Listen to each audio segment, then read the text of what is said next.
konstruksi perkaranya Agus Monica udah ngaco banget itu berarti kan. Nah kedua, mereka juga DPR dan pemerintah sama-sama tegas tadi bilang bahwa izin itu untuk performing nggak perlu, ya, karena bisa bikin kacau malah, gitu kan. Mereka bahkan bilang bahwa izin itu hanya untuk digital performing, ya, dua hal itu. Yang ketiga, ini penting juga, mereka bilang sepakat sama-sama DPR dan pemerintah bahwa direct license itu ya walaupun tidak dilarang, ya, tapi itu nggak ada tempat gitu di undang-undang karena yang dipilih adalah bentuk kolektif. Jadi walaupun pencipta tidak terdaftar di LMK pun, ya, dia bisa nerapin direct license. Jadi tiga hal itu menurut saya udah terang benderang ya dari pihak pemerintah dan dari pihak DPR ya sebagai pembuat undang-undang menegaskan bahwa apa yang terjadi selama ini kekacauan ini memang itu penafsiran liar aja itu.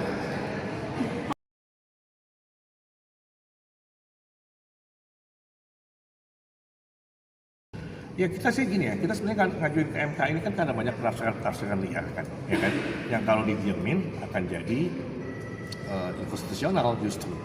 Ya kita sih kalau MK memutuskan bahwa undang-undangnya udah benar seperti apa yang dibilang pemerintah ya kita terima, gitu kan. Problemnya kan kita maju ke MK ini kan karena penafsiran liar itu, ya kan, ya yang memaksa orang bahkan jadi menggugat, melaporkan pidana gitu kan. Maka tadi hakim-hakim mereka bingung kan, kenapa sih ini masalah-masalah pribadi kok jadi masalah pidana gitu kan. Gitu. Ya, jadi kita balik lagi, waktu kita ngajuin ini kan karena ada banyak penafsiran liar, dan sekarang hari ini kita dengar sendiri dari pemerintah dan DPR, mereka meluruskan itu.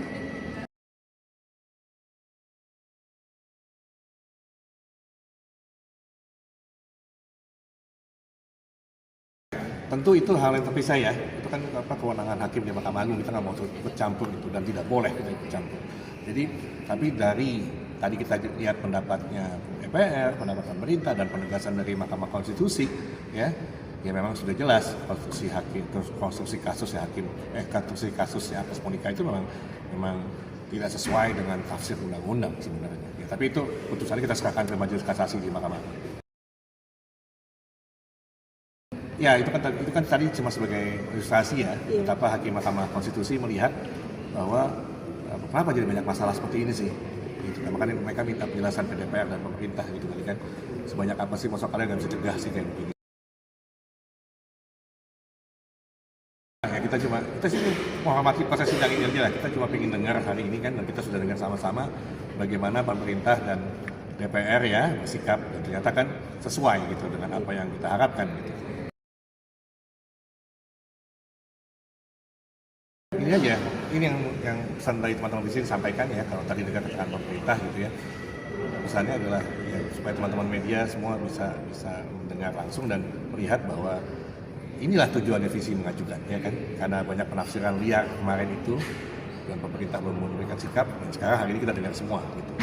Jadi sih kita senang ya hari ini dengan penafsiran dengan sikap pemerintah dan DPR yang ternyata sesuai dengan akal sehat dan sesuai dengan apa yang mestinya dilakukan. Ya, oke.